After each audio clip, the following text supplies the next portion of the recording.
Em quem você pretende votar para governar sua vida? Primeira parte. Comentário de Mari Persona. Eu gostaria de falar um assunto que eu achei que seria interessante, até oportuno, falar de mudança de governo. E é urgente, é necessária, e eu não estou falando de política. Eu estou falando no governo da vida de cada um. Cada um tem um governo da sua vida. Cada um é governado de alguma maneira na sua vida. Alguns podem falar assim, não, mas eu não sou governado, eu vivo do jeito que eu quero, ninguém manda em mim, né? Eu sou dono do meu nariz. Bom, se assim é, eu perguntaria, que lado da rua você costuma dirigir o seu carro? Do lado direito ou do lado esquerdo? Porque você dirige de acordo com um governo. São as leis de trânsito do nosso país. Se você morasse na Inglaterra, você iria dirigir do lado esquerdo. Porque lá tem um outro governo, tem outras leis de trânsito, o padrão lá é diferente. Então nós estamos sim debaixo de governos, estamos sim debaixo de padrões, debaixo de regras, e mesmo aquele que fala que é contra tudo e contra todos, ele é governado por alguma coisa. E é isso que eu queria falar aqui, porque nós estamos vendo hoje, por exemplo, manifestações aí pelo país inteiro, de pessoas que estão descontentes com o atual governo do país e querem uma mudança. E, claro que, com razão ou sem razão, pode haver uma mudança. O país está em uma crise muito difícil, muito complicada. Mas interessante pensar que essas mudanças não duram mais do que 4 anos, no máximo 8. No nosso país, o mandato de um presidente é de 4 anos, de um governador também, de um prefeito também. Então, ainda assim que existam mudanças na nossa vida aqui, essas mudanças são passageiras. Você, às vezes, muda, tem uma época de prosperidade, depois vem uma crise, depois vem outra época melhor, depois crise de novo. Quem tem a minha idade ou mais já passou tantas crises nesse país que sabe que é uma coisa cíclica. Não é uma coisa que já se resolva de uma vez para sempre, porque no mundo as coisas são assim. Mas quando as pessoas se empenham, eu vejo assim em discussões na internet, eu vejo pessoas que são religiosamente a favor de um partido contra outro partido. Elas são, na verdade, governadas pelos partidos, governadas pelos políticos que fazem suas promessas nesses partidos, e às vezes não percebem que estão sendo levadas ou manipuladas pelas ideias de políticos, pelas ideias de pessoas que prometem um monte de coisa e, no fim, a gente já sabe o que acontece depois, né? Existe uma série chamada Dr. House, que foi muito famosa quando passou, e tinha uma frase dele que eu achava bem interessante. Ele dizia assim, todos mentem, todos mentem. E eu, recentemente, descobri quem disse essa frase. Não foi o Dr. House. Quem disse essa frase foi Deus, na sua palavra, inspirando Davi a falar isso, quando ele escreveu um salmo inspirado por Deus, é o Salmo 116, eu não sei se é um salmo de Davi ou de outro profeta, mas podemos até confirmar isso. Eu creio que é salmo de Davi mesmo. Ele escreve aqui, Davi, mas como se fosse o próprio Messias de Israel, nas suas dores, na sua aflição, na sua dificuldade, quando ele está abatido, quando ele está sendo perseguido, no seu sofrimento, aqui é um salmo profético. E no versículo 11 do Salmo 116, eu vou ler em outra versão, em meu apuro, eu dizia, os homens são todos mentirosos. Eu comparei diferentes versões. Uma outra versão diz, em meu pânico, eu dizia, os homens são todos mentirosos. Em minha precipitação, na hora da aflição, então cada versão da Bíblia traz uma frase diferente para essa versão que o Dr. House sempre falava no seriado, todos os homens mentem. Por quê? Porque nós somos mentirosos por natureza, nós nascemos pecadores. Nós sofremos as consequências de uma mentira que Satanás contou para Eva no Jardim do Éden.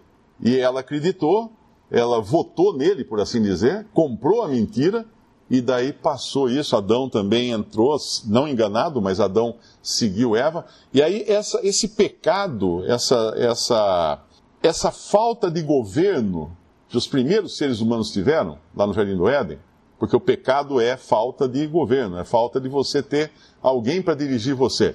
Isso aí se espalhou até hoje. Todos nós nascemos pecadores, todos vêm ao mundo pecadores. E o pecado é isso, é insubordinação, é não estar subordinado a alguma autoridade, a alguma coisa superior. Mas ainda que o pecado tenha colocado o homem nessa condição de insubordinação contra Deus, porque foi contra Deus que o ser humano pecou, ele, sem saber, ficou subordinado a um outro Deus.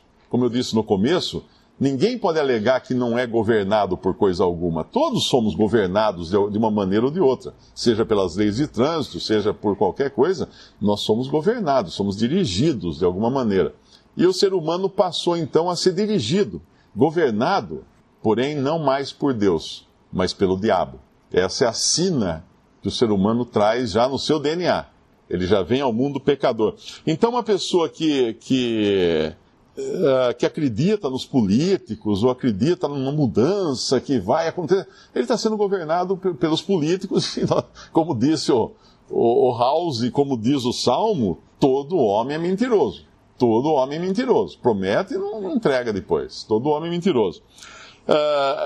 Agora, mentira é uma coisa que nós convivemos com ela todos os dias. Alguém pode falar assim, não, mas eu não minto. Eu nunca minto. Eu nunca menti.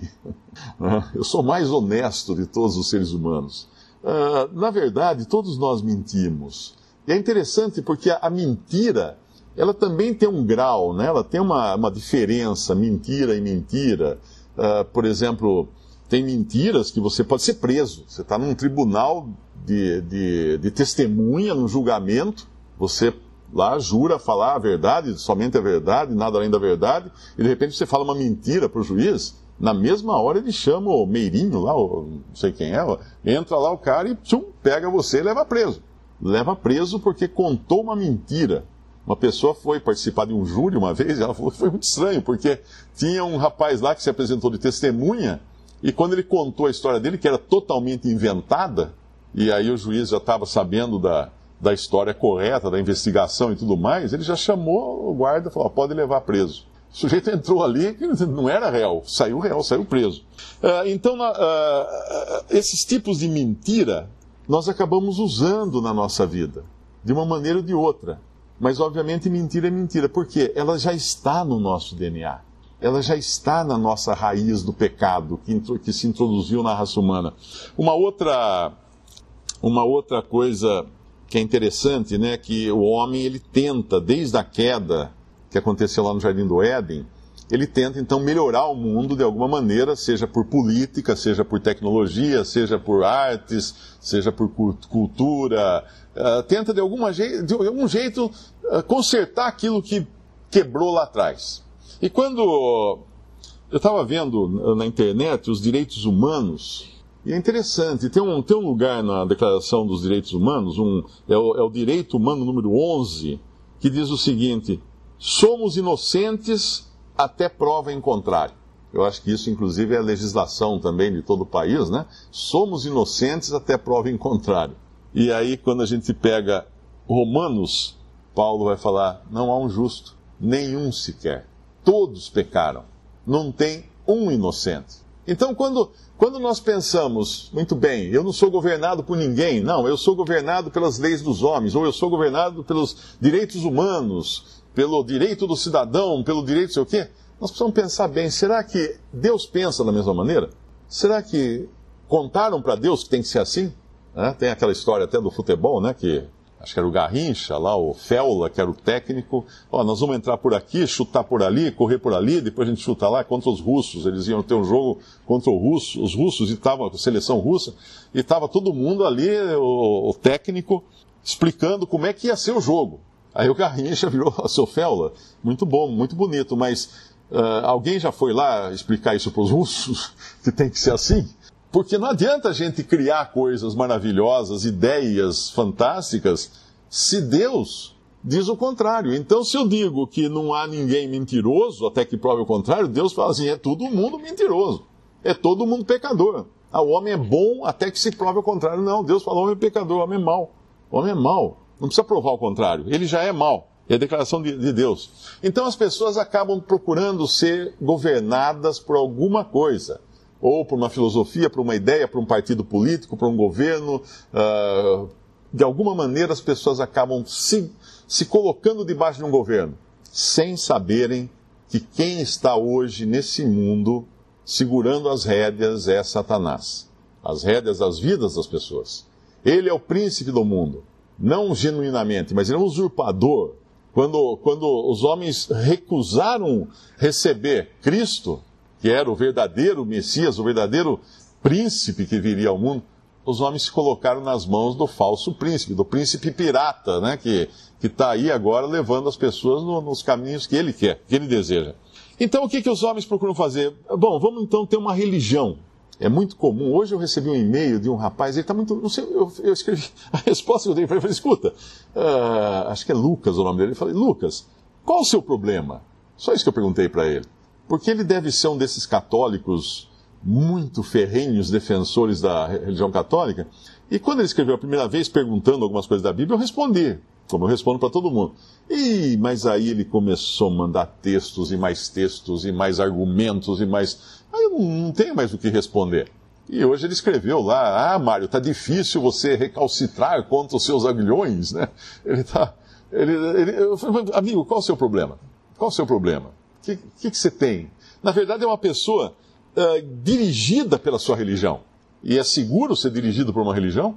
Será que é bom você colocar as rédeas da sua vida nas mãos de uma religião? Porque uma religião não é nada mais do que um partido político. É um grupo de pessoas que se reúnem, determinam certas leis, regras, tradições, e aí outros tem o clero lá em cima, né, que dita as normas, e os leigos lá embaixo que obedecem essas normas. É interessante que nós encontramos nos tempos do Senhor Jesus aqui na Terra, nos Evangelhos, uma religião muito bem montada, muito bem estruturada, que era o judaísmo. O judaísmo era uma religião dada por Deus. Nunca devemos nos esquecer disso. É a única religião que Deus criou, o judaísmo. Nenhuma religião, nenhuma outra religião, budismo, islamismo, qualquer ismo que tem por aí, Deus não criou. E mesmo as religiões ditas cristãs, adventismo, presbiterianismo, ou qualquer outro ismo também, Deus não criou religião alguma, Ele criou uma religião, judaísmo. Só que quando Cristo veio ao mundo, o judaísmo chegou no seu final, chegou no fim do seu tempo aqui. Porque Cristo veio para salvar o homem e colocar fim a tudo aquilo toda aquela máquina, aquela organização do judaísmo, aquele ritual, aquele templo. Deus, até para mostrar que tinha acabado, Deus permitiu que o templo fosse arrasado completamente, não deixar pedra sobre pedra no ano 70 da era cristã, para não ficar nenhum vestígio. E ainda assim os judeus insistem até hoje em guardar sua religião, em fazer seus cerimoniais, mas eles não podem fazer seus sacrifícios. Por quê? Porque não tem o templo mais, eles não podem sacrificar fora do templo. Então eles estão se guardando ainda para sacrificar, mas eles não podem agora. Então eles fazem as coisas mais cerimoniais da tradição judaica.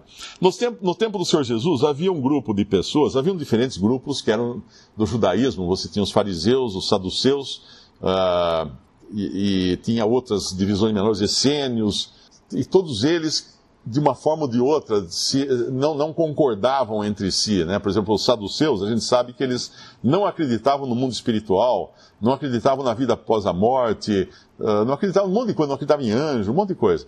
Os fariseus, por sua vez, eram os mais apegados às escrituras, à lei de Moisés e às escrituras dos profetas do Antigo Testamento. Quando a gente fala escrituras, são os livros do Antigo Testamento, que os judeus utilizam até hoje, e está na nossa Bíblia chamado Antigo Testamento. Claro que eles não chamam de Antigo Testamento, porque eles não têm o Novo Testamento. Mas dentro desse judaísmo, os fariseus eram os mais radicais.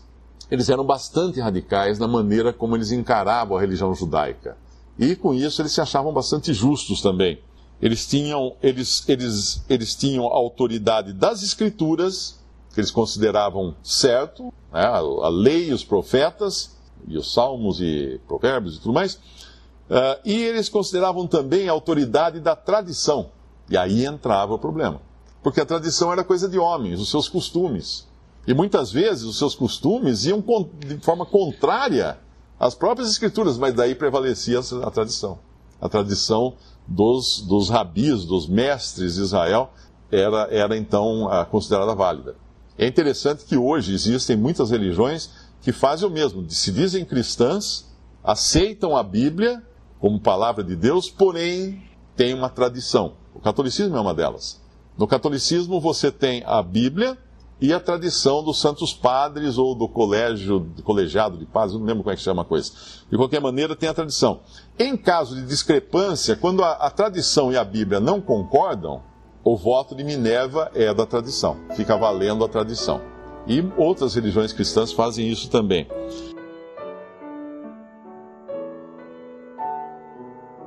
Visite Respondi.com.br. Visite também 3minutos.net.